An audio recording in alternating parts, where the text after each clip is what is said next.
Thank you for listening to another episode of Remake Rewind. I'm Mike, as always. With me, I've got my buddy Alex. How you doing, bud? I'm good, man. It's hot, but I'm good. It is warm. It's very warm. And I'm glad we both have air conditioning. Me too, even though you have to edit out the hum. It takes almost no time at all. It's not Every single week he complains about the hum, and I'm like, hey, man, baby's got to be cool. Every single time he's like, hey, I've got this. I'm like, it's not a problem. It's a very consistent sound. I can just take a sample of it and cancel it across the whole thing. Easy peasy, lemon squeezy. And I appreciate his concern, but I definitely don't yell at him or chastise him for trying to survive in this desert we call Los Angeles. Methinks the lady doth protest too much. Anyhow, my brain is not working very well. Doth! I was in a car accident yesterday. Pretty sure the car's totaled, and I'm very sore and a decent amount of pain. And I'm sorry, buddy. But our fans demand a podcast, and we're doing a topic episode. We're not doing our normal comparing a rebooted movie or a remade movie with its original. What we decided to do was, I think, really what kind of brought this topic to my mind was I went and saw. Skipping our little segments a little bit, but I went and saw Snake Eyes this weekend, and that I was movie, thinking about Nicolas Cage. I forgot that. Yeah, cool. Yeah. So that's a not quite a reboot. Like they wouldn't confirm if it was a reboot or if it was a completely new franchise or what. But it got me thinking, like, what other movies deserve a reboot at this time? Whether it was they underperformed or maybe it was ahead of its time. Or maybe it was just a neat idea that was executed poorly. So Alex and I each kind of came up with a couple of movies where we don't know what movies or franchises that the other have thought of. So we're going to just kind of go through a few franchises, movies, and tell you why we think they should be remade. Yeah, and this is, by no means an exhaustive list or the only movies that we think should be remade or top of our list or anything. This is just some ideas that we had for fun, so please don't come at us. I mean, at us, but at us if you want to in a polite way. Yeah, and only positive things. We don't want any negative criticisms. Okay, we're very fragile. I was just in a car accident. I explained this. Yeah, fragile. And he was fragile before then. So even more so. I'm like Glass now.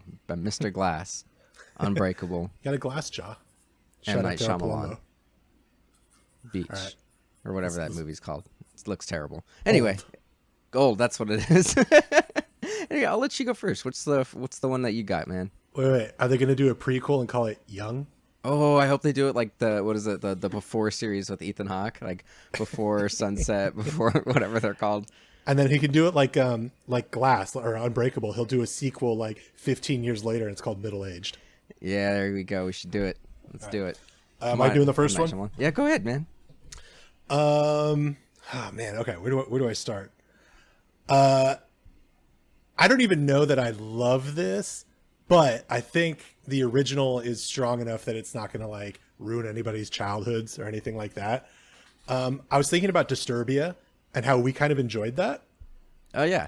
And I feel like, yeah, let's remake Rear Window every 15 years or so. Like, why not? It's super easy. And when we talked about it on the podcast, almost a year ago, I would say, we had talked about how prevalent it was in pop culture, how like every major cartoon, a lot of live action sitcoms has done their spin on Rear Window. Yeah. So you're not going to ruin the original, and it's an interesting idea. And I think, Disturbia was sort of onto something, because that was sort of the beginning of this like voyeuristic, narcissistic, thing that in culture that social media has sort of ushered in. So I think you could make even more of a point of it now. You could do something like what's that movie with David Cho where he's trying to find his daughter through the internet, or that new movie that just came out where it's like a reporter is like pretending to be in love with a terrorist, and it's all done over Zoom. You could do make it social media age, like it's like a TikTok. Somebody notices some shit in the background of a TikTok. Dude, that literally what I wrote down is I have a little pitch for this. It's not this, but it's something like this.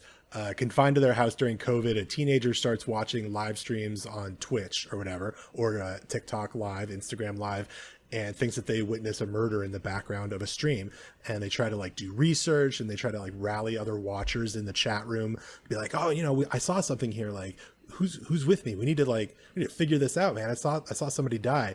And then people are like, no, fuck that, like how dare you disrespect PewDiePie or whatever. And maybe like, they end up like getting doxxed and banned from the chat, and meanwhile all this is happening from the confines of their house or their room.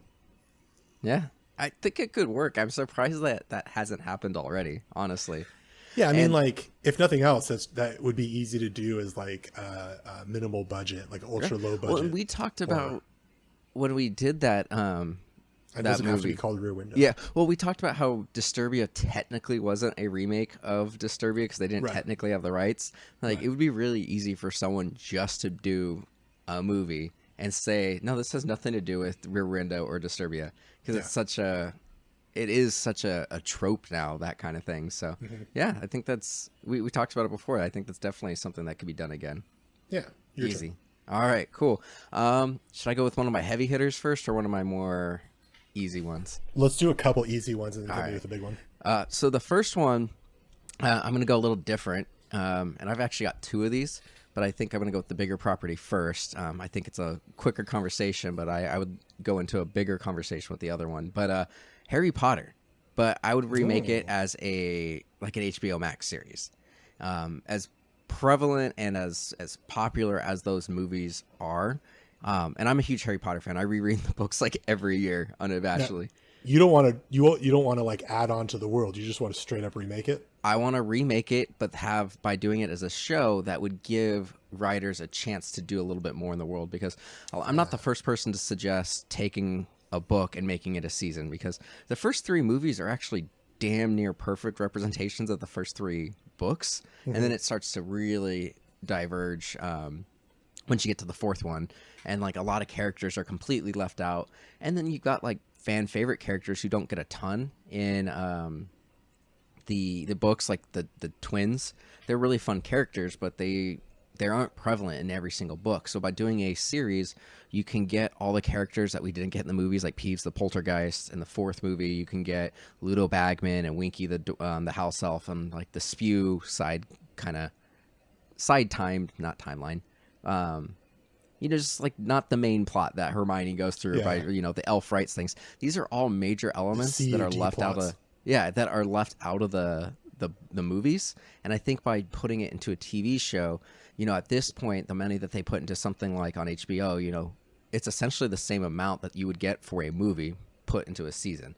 And your money goes a lot further now with special effects. So I think you could actually do something that looks as good or even better than the early movies and get a lot more character development. And you have to fill in some of the gaps with it being a whole school year.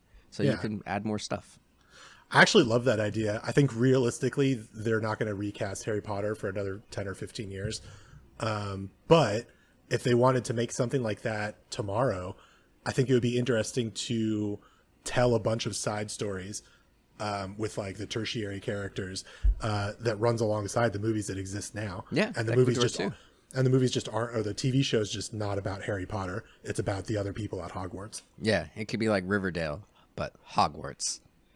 And it's just a sexy teen drama that takes place on Hogwarts. Like, oh, there's Harry Potter again, fucking stirring up some shit. But I'm trying to smash that Hufflepuff. But I think Riverdale is about the main characters, isn't it? It is, but I'm just saying it'll be something like that, like a teen drama. It's like a web series, except it's on HBO Max. Exactly. Yeah, cool. I definitely think there's more to that world, and that could, we could do a whole episode on just one of these. But that's kind of, I think Harry Potter's prime for a remake. But I'm on board with that as long as J.K. Rowling doesn't get any money from it. That's the thing. That's my only qualm, is that she would get a fuck ton of money for this. Yeah. She should do like a George Lucas thing and just sell it and be done with it so that we can have new Harry Potter stuff. Yeah, but then she can't be famous on Twitter for telling us plot details that don't make any sense 15 years afterwards. All right. I'll do a quick one too. Did you see It Might Get Loud with Jack White and The Edge and Jimmy Page? No, but I want to see it. Okay. So just, quick recap. It's a documentary. It's a movie. And it's basically just these three musicians. The Edge is from U2. Jack White is from the White Stripes and Jimmy Page is from Led Zeppelin, and they just get into a room together and talk about rock and roll and being guitar players. And if you're not a musician, or if you're not into those bands, maybe it's not super interesting, but pretty fascinating for me. And they each have like their own little sections where they talk about like what the instrument and songwriting means to them and how they use the guitar. And I always thought it would be really interesting to make that into a Netflix series, almost like Song Exploder, and every episode just have like 3 different musicians to come in. And I think you can like, I think the choice of those 3 specific musicians, Edge, Jack White, and Jimmy Page, is interesting because Jimmy Page is obviously like the old guard, you know, classic rock, the original fucking, not the original, one of the original rock stars, you know, the original hard rock star. Trying to find a way to get the Beatles out of that conversation. The glamour bands. Yeah, and then you've got U2's very 80s. He's sort of using the guitar in a different way. He's more about effects pedals, less about, you know, showing off or even riffing. And then Jack White, that is like, you know, in an age of in the 90s and like have the heaviest fucking bands. Everyone's down-tuned. Riffs all over the place, but also like post grunge. He's just minimalist, you know. He's just like, I'm playing the blues, man. We don't have a bass player. It's funny that you describe him as minimalist because like I love the White Stripes, but when he started doing his solo stuff, my friend gave me one of his first like solo albums, and I felt it was very messy and overproduced because it had everything in it. It's almost like the Dewey Cox thing where he has all the different instruments at the end. Well, trying to make his masterpiece. I disagree that it's overproduced, but yes, once he left the White Stripes, he decided to abandon the minimalist aspect of the music. I think he still incorporates that in like art and design and releasing the albums and stuff. But at that time, you know, Jack White's doing the White Stripes. It wasn't Jack White the Third or whatever. So anyway, I think it would be really cool to have that as a TV series. Cool. And you can have so many different guitar players come in on that, you know, Slash and Tom Morello and all these guys. Excellent. I think there's a lot of really interesting, not pairings, but triplets. Yeah, for sure. And, you know, there are a million artists out there who you can get various degrees of legendary status and whatnot. No, I think that could be really interesting, a roundtable discussion. Yeah. Cool. So this is probably the one that I spent the most thought on. But They Live by John Carpenter. Ooh. So I actually rewatched that this weekend. I wasn't originally going to watch anything. I also liked this topic because I didn't think I'd have to watch anything to prepare for the podcast. But it had been it's probably 15 to 20 years since I've seen They Live. I haven't seen it since I was in like elementary school. Wow. And what I remembered, I thought, you know, that would be really interesting. As far as I know, it's more of a cult classic than anything else. And I looked it up, like it made money, but not a ton. Like it basically got double its budget back. So, you know, financially it was successful, but it wasn't a hit. And then it gained status, you know, 15, 20 years later, just like The Thing did. But for those of you guys who don't know what They Live is, the bare bones plot is a kind of a homeless drifter guy stumbles across these pair of sunglasses that allows him to see how the world really is. And it turns out that a small portion of the population are actually aliens, and all print media and video that we see is actually manipulated and is subconsciously telling you to do certain things. And I think that would be very relevant today. Yeah, if you're familiar with Shepard Fairey's Obey campaign, this is where that came from. Exactly. You put on the glasses and you can see that billboards say like, obey, buy stuff, blah, blah, blah. And what I think was one of the other things that makes this movie awesome is it has this like 6-minute all-out brawl fight in this alley between the two leads, which is Roddy Piper and Keith David. And it's a fucking brutal fight, but it is so good. And as much as I enjoyed this movie, the flow is a little weird. Like as soon as the main guy finds out, you know, what the real world is like, he immediately finds his shotgun and like shoots up a bank and kills hell of people. Now he only kills aliens, but nobody actually can see the aliens but him. So it just looks like our lead went and massacred a fucking 24 people. And the dialogue isn't great, and there are a few things tonally that don't really make sense. But I think in today's age, when you look at conspiracy theories are back and bigger than ever between your flat earthers and your QAnon, and the liberals are lizard pedophiliac cabals in Los Angeles, and all that shit. People are much more into conspiracy theories. So if you have somebody go and say, hey, all these aliens are thing, people are gonna roll their eyes and whatnot. But then also when you look at, you kind of brought it up with your first pitch for Disturbia, social media is a much bigger influence now. So maybe all the Instagram influencers are actually aliens, or humans that got successful enough to find out about the aliens and be recruited to kind of push that lifestyle. And I think you could go a lot farther with the satire today if you get somebody. I don't know who you get, but like Verhoeven, if you still kicking out movies like this, I think would be fantastic. But I think like a Jordan Peele, somebody like that doing a They Live remake, I think would be fucking incredible. The guy that did Death of Stalin might be good too if he's interested in absolutely. action. I want to get his name, Armando Iannucci. But I think just to stick with the original, you would have to get somebody who can do some action shit, and just get somebody who does the Daredevil choreography or the Punisher choreography, or like the John Wick guys, and get them to just you have to have at least one badass all out single take kind of fight. But I think that movie could do really well. I think it absolutely has to have that like hard satirical bend. They have to like go further than the Carpenter one. And I should say that that movie is also based on a short story called 8 o'clock in the Morning by Ray Nelson.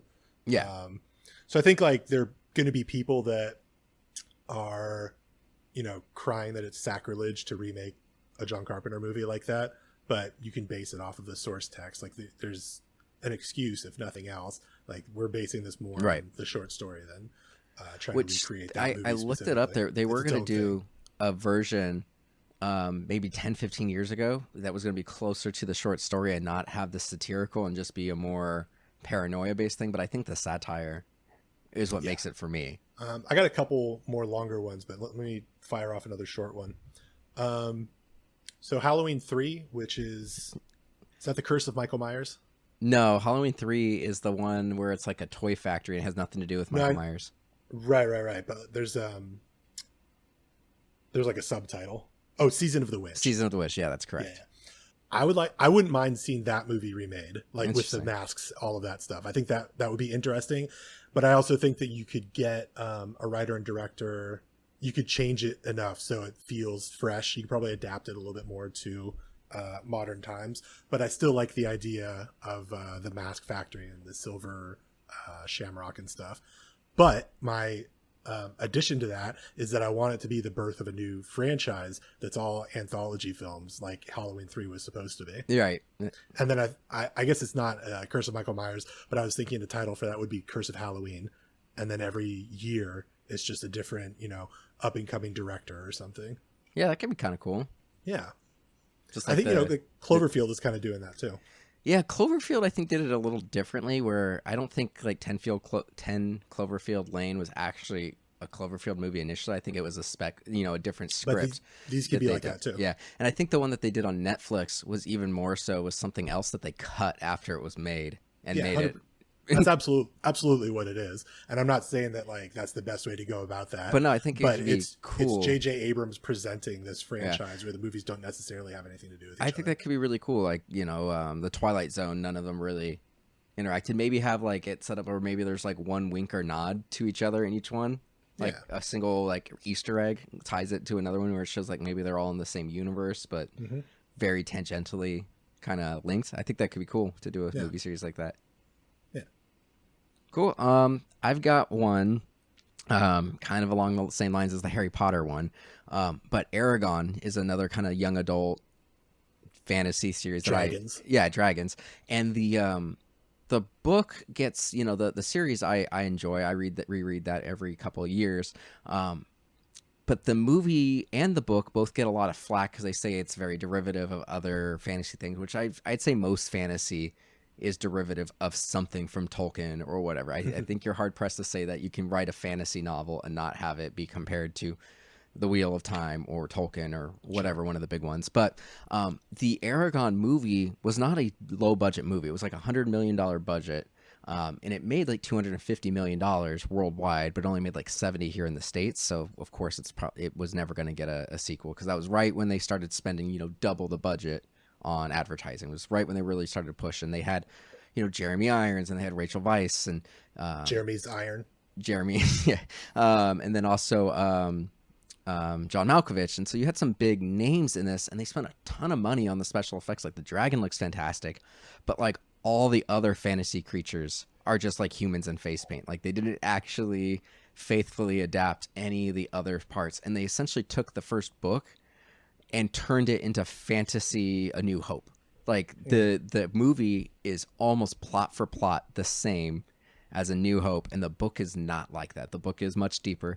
So I think it really didn't Which is, just Joseph Campbell, but yeah. Yeah, it just didn't do the book any kind of justice. It actually killed major characters that don't die until the fourth book in the first movie, and so like it completely destroys what you would have been able to do down the line, and it just wasn't a good representation. But I also think this is one that should be a Disney Plus, because now it's owned by them, because it was a Fox property. But I think a series would be cool. Now I didn't see this movie. Let me ask you a question. You said dragon in the singular. Is there only one dragon in this movie? Correct. Well, there's your problem. Well, that's the point of the whole series, is that she's the first dragon to hatch in like 300 years. And by the end, there are more dragons. Each book adds a dragon, essentially. All right. We got to know that these dragons are coming. Yeah, more dragons are coming. Okay. And by the time you get into the last book, there's like dragon fucking. Oh, sweet. So it's like that Rick and Morty. Yeah, exactly like that Rick and Morty episode. Just like dragon sluts in a dragon orgy. Yeah, but I definitely think this series, given a little bit more time to breathe and expand, because the lore is pretty good. They do enough things that are unique in terms of how the magic works, and there's a decent amount of side characters where, especially once you get to the second book on, there's almost always 3 plots going.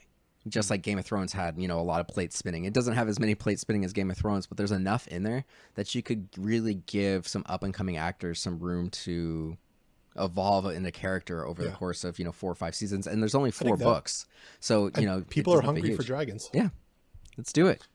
What do you call a bunch of small dogs having sex? What? A corgi.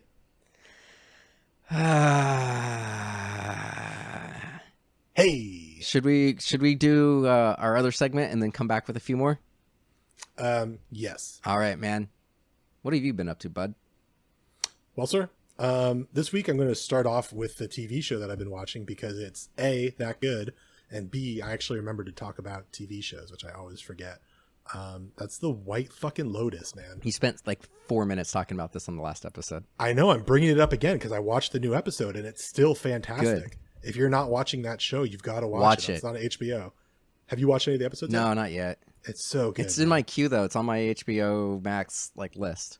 It's just like tense and uncomfortable, but also like very insightful and fascinating. I can't look away from it. It's great. Nice. Let's see. What else have I watched? I always forget what we talked about on the last episode. Oh, okay. Space Jam is where we left off. I watched Fanboys for, I think, the first time. Oh, I haven't seen that since it came out. Yeah, it's pretty fun. It feels like a low budget movie.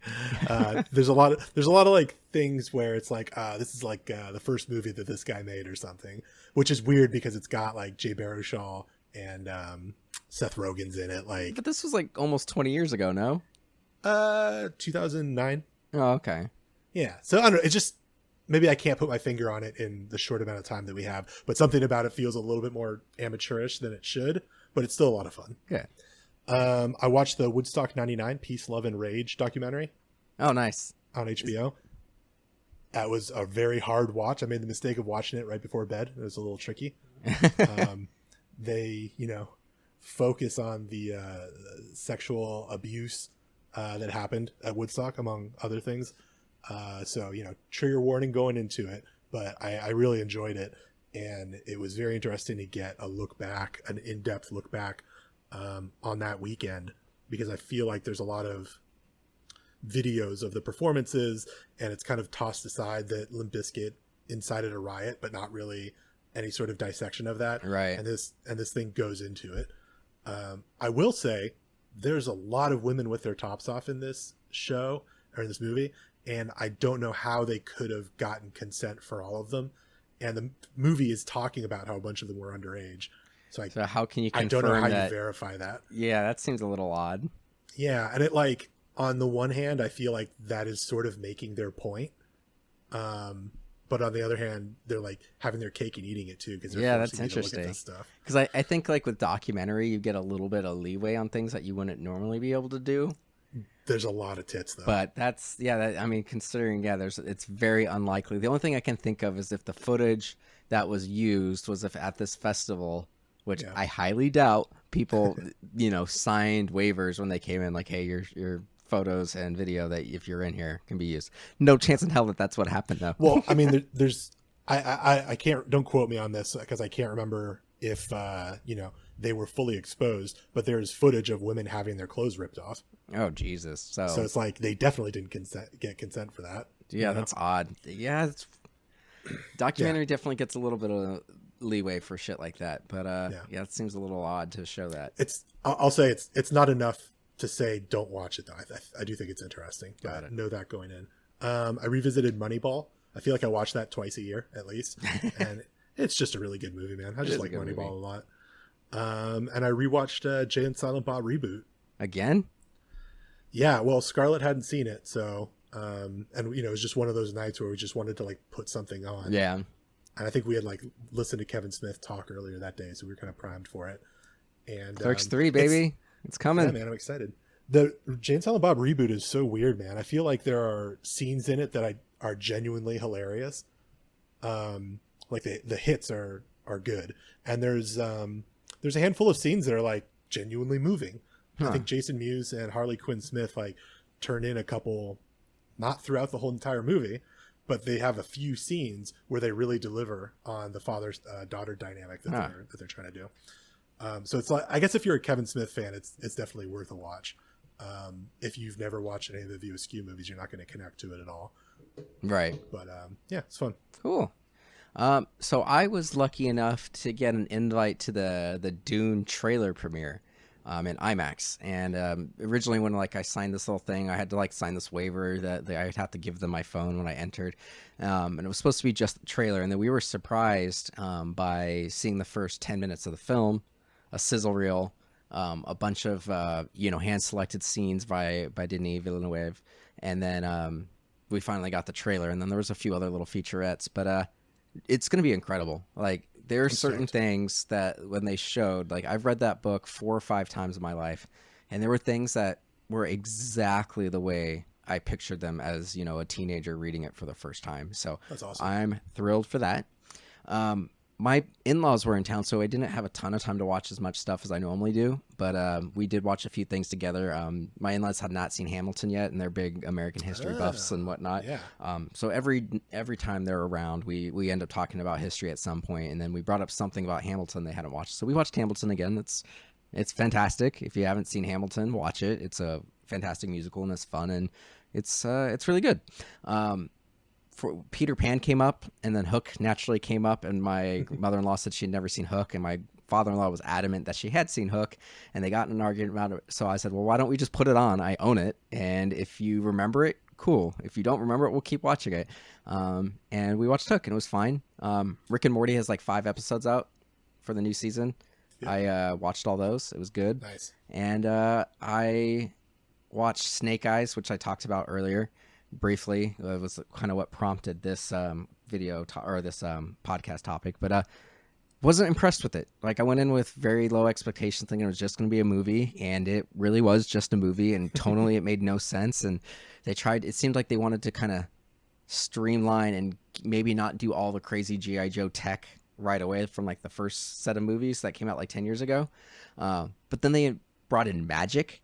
There's magic instead of technology, and it's almost like the MCU when there's no real consistency in their strength.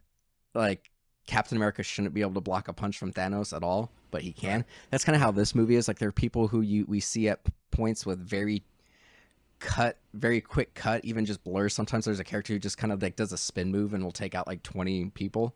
But there are people that can take out 20 to 50 people in one fight scene who struggle to take on, somebody who's not even trained one-on-one at other points. Like, it's really inconsistent with like how good the martial arts is, and the effects aren't great. The acting's not great. It wasn't a good movie. I don't recommend watching it. And I watched Jennifer's Body. Yeah, I hated that movie when it came out. Oh, it's absolutely great. hated it.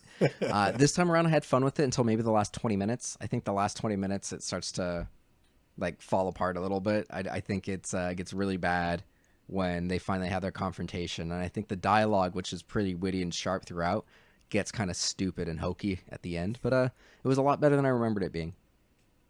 I haven't watched it in maybe 5 years, but I remember really enjoying that movie, and I'd like to revisit it. Shout out Corinne Kusama. She also did The Invitation. Did you see that? No. That's a good one, man. You should watch it. No, I won't. I mean, it's different than Jennifer's Body, if that sells you on Nah. it. I think you'd actually like The Invitation. I'm going to recommend that you watch it. Okay. Well, most of your recommendations have been pretty good, so it'll go on the list. That's right. The Steve Rogers list. Is that it for you? That's it. Let's get back into the topic. You got another remake possibility? Yeah. Let's do this one since you brought up Denis Villeneuve. I was thinking about the movie Screamers the other day. Okay. Have you seen Screamers? Not for a very long time. Yeah, same. But I forgot that Peter Weller's in it, who's RoboCop. We talked about Screamers when we did RoboCop. Yeah. So I've been thinking about it a little bit recently. Oh, I watched RoboCop too. It was terrible. Word. I went and watched the trailer for Screamers last night, or 2 nights ago maybe, and it really feels like one of those movies that has an interesting premise and executed it in a... What was the premise again? I'm going to fuck it up a little bit, but in like the distant future on a mining planet, these two corporations have like started a war with each other, essentially. Like, and they have those little weapons in the trenches in between them, right? I'll run through and I'll get to that. So it's essentially like, Amazon and Apple or something, like two mega corporations that have started mining either side of a planet. They get into a war over resources, and they each develop these autonomous buzzsaws, essentially like a tool, but they just plant them in the ground, and they have AI, and they can seek out the enemy combatants and jump out of the ground and kill them. They're essentially gophers with blades for mouths. And the conceit of the movie is that these little creatures, they call them screamers, develop, like do a Terminator and develop, like become sentient and start evolving themselves. And the war between the two corporations becomes a stalemate because nobody can go outside on the planet because they'll get killed by these weapons that they've invented. And the movie is about Peter Weller's character, like, having to deliver a message from one colony to the other and trying to survive out in the wilderness, and dealing with, these things that may or may not be becoming human, or look like they're becoming human at this point. Also very similar to Terminator. Nice. So it's just like hard sci-fi, and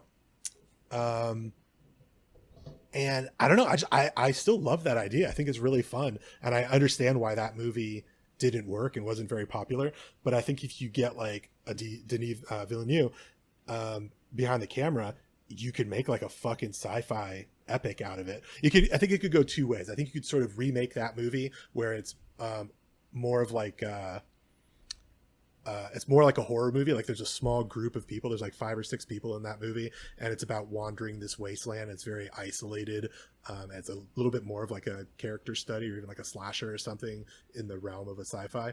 But I think you could also make a prequel that details the war that's going on between these two corporations, and that has a bigger scope to it. I think that'd be really interesting. Nice. I'd like to see that. Huh.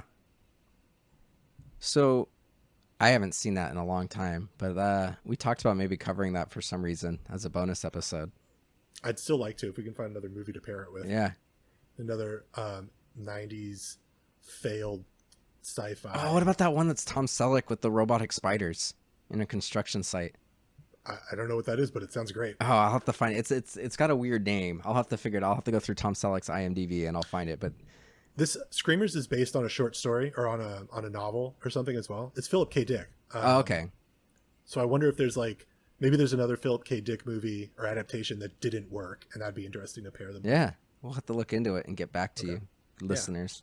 All right, so this last one that I've got like two more, but this one's a bit of a multiple franchises, but I kind of want to talk about them as a one. So Taika Waititi is working on a Flash Gordon remake, and originally it was going to be animated, but they just announced it's going to be live action. Hell yeah. And I've been for Ruin My Childhood been wanting to, when that comes back, do like a month special on like the old pulpy kind of show. So we already did The Rocketeer, not too a couple years back, but there's The Phantom with Billy Zane and The Shadow with Alec Baldwin. But what I think would be kind of fun would be to almost make like another MCU, but actually give it time to breathe, kind of what they were doing with the Dark Universe, but they've rebooted the Dark Universe twice already because they can't seem to get it right.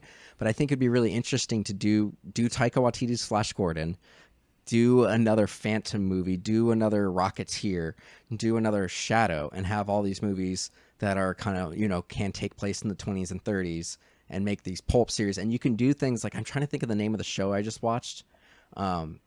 Dunkirk kind of did this where, it looks sharp and satisfying for today's standards, but also like the color palette kind of made it seem like it was an old movie at the same time.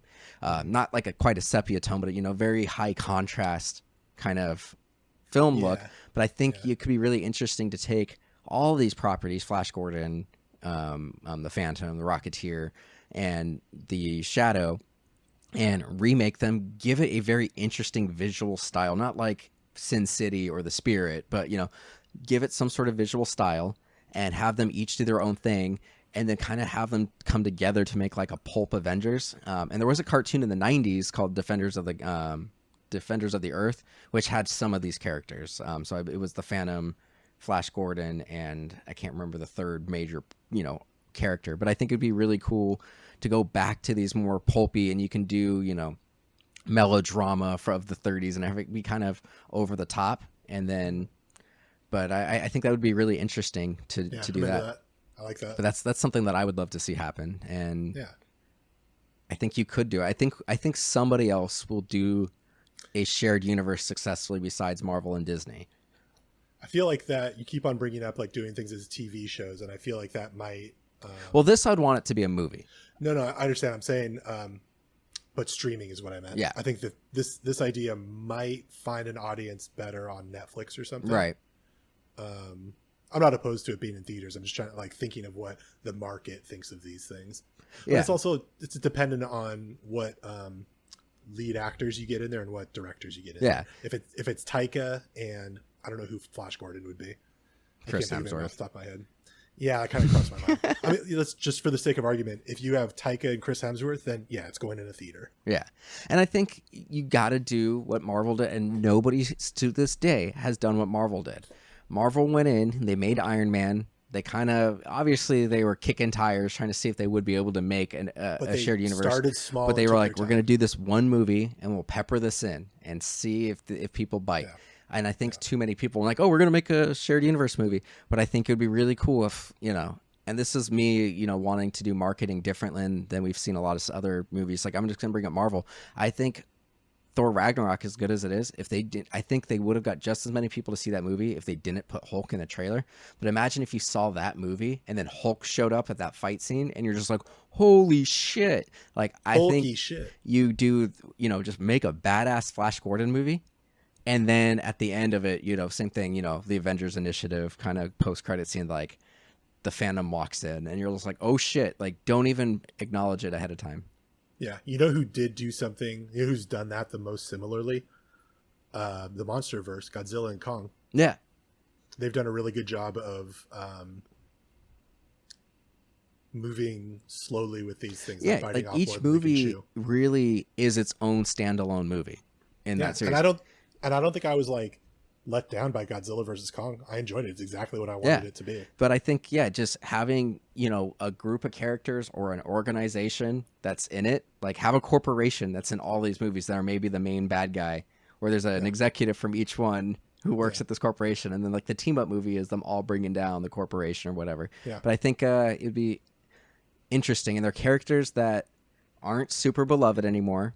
So you can take some wild swings with it and change it a little bit and maybe get some people hooked on it. But yeah. The CEO of the evil corporation is Billy Zane, by the way. Oh, bring him back. Some of the other mini bosses, Alec Baldwin could be a bad guy in one of them as well. Yo, how good would Billy Zane be as Lex Luthor? He would have been great. Goddamn Jesse Eisenberg. Fucking Jesse Eisenberg. Fucking moron. I've got like 4 more ideas, but a couple of them I'm not super jazzed on. Give me a big one that we can bite our teeth into, if you've got one. Yeah. Mars Attacks requel. So do like the Halloween kind of thing where you just do a sequel 20 years later? Yeah. Or Blade Runner. So this is actually good because you brought up Taika. So I feel like you need to have somebody who has, not Tim Burton's sensibility, but a sensibility that is that far like left of center. Right. Similar to that. Does that make sense? Yeah. James Gunn, Taika. Yeah, exactly. And I think it's got to be somebody with a vision and like that sort of conviction to be like, this is how this movie. Edgar Wright, then. Yeah, Edgar Wright would be great. He left the MCU. I think Edgar Wright's probably not weird enough for Mars Attacks, actually, to be honest. I mean, you look at like his jokes in Hot Fuzz and Shaun of the Dead, like he gets pretty out there and weird with his visual humor. I think he could do it. I think his characters, and his villains and stuff, he likes to ground a bit more in reality, even as like, as wild as zombies and ex-boyfriends that play bass or whatever are. I do have a small pitch for this. No, pitch it. So at the end of Mars Attacks, the Martians are defeated by, was it Conway Twitty or whatever? Yeah. The yodeling yeah. country. Yep. That's exactly what it was. So we vanquish all of the Martians. This is kind of similar to Independence Day, but stick with me. So the next logical step is that the humans go to Mars to fight a war with the Martians so they don't come back, right? And I think this could still happen like right after the events of Mars Attacks, or maybe a few years later, because we have to develop the technology. This is like For All Mankind now. So the humans go back to Mars. I was getting For All Mankind vibes when you were talking about the Screamers thing too. Oh yeah. So the humans go back to Mars to fight back against the Martians, and they end up taking over all of their structures and buildings and overpowering the Martians and enslaving them and setting up a human colony that's powered by these Martian slaves. And then we go to present day where the like the children of these people that colonize Mars are starting to get upset that we're oppressing Martian kind, and they decide to help a small band of Martian rebels lead an uprising against the human colonizers, only to have the Martians, who, remember, this is Mars Attacks, betray their allies, wipe out all the humans on Mars, and set up the third movie where they go back to Earth a second time to fight again. Nice. I'm surprised because like that movie did well. Like it didn't necessarily get critically, well received, but like I know everybody I know has seen that movie. I'm surprised that they haven't tried to do something with it. Did that movie come out before or after Batman Begins? A long time before Batman Begins. It came out like 96, 97, around the same time. That's why I got a lot of... Oh, I'm not sorry. Not Batman Begins. Batman Returns. Oh, it was years after Batman Returns. So years after Batman Returns. I think it was 92. Even after Batman Forever. I think it might have been before Batman and Robin. Let me see. You might be right. I'm looking it up right now. Batman Returns is 92 and Mars Attacks is 96. Yeah, so it's the same year as Men in Black. Yeah, I don't know, man. I feel like Tim Burton obviously was still a very well-respected director and stuff, but I think that maybe they were less inclined to give him a ton of money to make a goofy movie where there's like Christmas colored skeletons and shit. Yeah. I think the other thing was that movie got a little bit too up its own ass with all the celebrity cameos.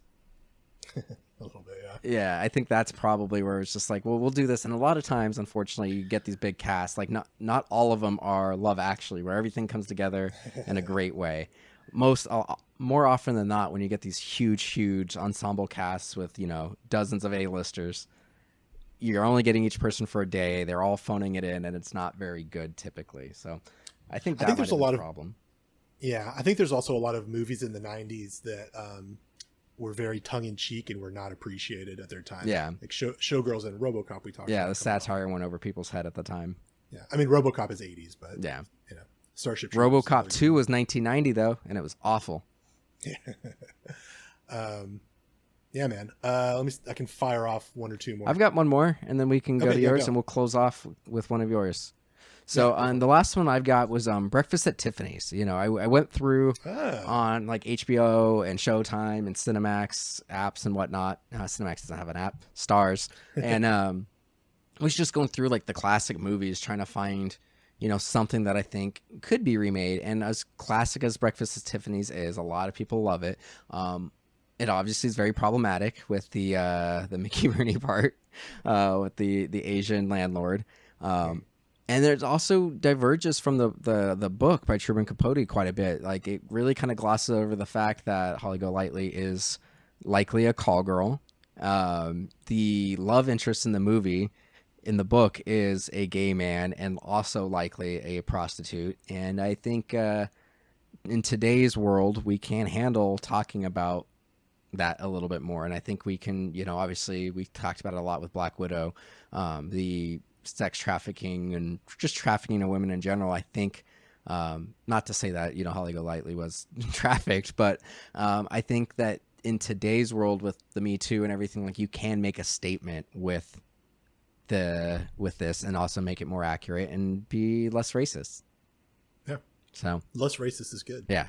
But yeah, I think that one could be redone, and you give it to some up and coming starlet, and it'll be good. Maybe. Maybe. Again, probably very director dependent. Yeah, absolutely. All right. Yeah. Let's close on this one. This is a quick one. Alfred Hitchcock's Vertigo, directed by Ari Aster on A24. There you go. Do it. Yeah. I don't know who would play the lead. Let's see. That's my only he thing. was getting a little older by the time he got into Vertigo. Let's see. Who could it be? Do we keep it with like kind of an older middle-aged actor? I think so. George Clooney. Oh, that's interesting. Think Joaquin Phoenix crossed my mind too, by the way. Joaquin Phoenix would be good. But he'll end up destroying all kinds of set pieces. He's like not suave enough. No, he's not suave enough. But he's an actor. Maybe he can act suave. He'll go to a suave school and learn how to be suave. You know what? I take that back. He's very cool in Her. In Her, he's very cool? No, I just mean like he's a mellow guy. Yeah. I don't mean he's a cool guy. Got it. Okay. But yeah, no, I think Joaquin Phoenix would be good. He doesn't have that like nervous energy that he's got in a lot of his other movies. But no, Joaquin Phoenix would be good. Maybe people can write in with their suggestions for James Stewart's role in Vertigo, directed by Ari Aster. I'm kind of joking about Ari Aster because he's a horror director, but I feel like he probably appreciates Hitchcock a lot. I think he would do a good job with that. Right. But I think A24 probably has their eye on some fucking unknown director that would do a great job with that. Yeah, they usually. But A24 is my main yeah, thing with that. Got it. I think they would do a cool Vertigo. I mean, like Alex said at the beginning, this by no means is an exhaustive list of every movie or franchise that should be remade. There are plenty. There were actually a few that I thought of that then I looked them up. I tried to pick ones that don't actively have anything being made. Like I mentioned, They Live at one point. They were talking about it, but everything that I selected doesn't have anything in the works currently. So obviously we didn't say Dune because that's already happening. But this is an easy one that we can come back to. If there are any movies that you guys want to us to kind of pitch a remake for, let us know on Twitter or Instagram or Facebook or email or whatever. But that's if people have ideas, I would love to take that as a prompt and try to come up with a pitch. Yeah, which was our very first topic episode, was movies that shouldn't we listened movies that shouldn't be remade, but we're gonna pitch them anyway. So yeah, give us some pitches. We'll probably put this up on Instagram, the question, and then it'll be a future topic episode from you guys. Give us some pitches. Never mind. Yeah, bitches. I'm gonna commit to it, man. Anyway, where can our listeners find you, bud? Yeah, I'm on. Sorry, I was trying to think of something funny to say about Instagram because it's going to be dead in 2 years. I'm on Instagram at Dyslexic, DYS Alex IC. I'm on Twitter at Polishi, and I've been most active lately on TikTok, actually. At Polishi. That's right. You took the words out of my mouth. And as always, you can follow along with the movies that I'm watching on Letterboxd at Polishi there. And you guys can check out everything that's MDXpods related at mdxpods.com, Twitter, Instagram, and Facebook, all at MDXpods. If you want to email the show and give us topic suggestions, I used to talk about the email a lot, but I'm going to start talking about it again, mdxpods@gmail.com. If you have any questions or you want us to do any kind of fan casting or pitch remake ideas or just give us future topic ideas or make a suggestion for an episode we should do and give us a movie that's been remade that you want us to do, we're open to discussing anything. So check us out there as well. And if you want to support the show, you can go to patreon.com/MDXpods. We are doing at least one bonus episode a month on there. Bonus. Yeah, we're trying to get to, we're trying to do them a little bit more frequently, but we're guaranteeing at least one a month.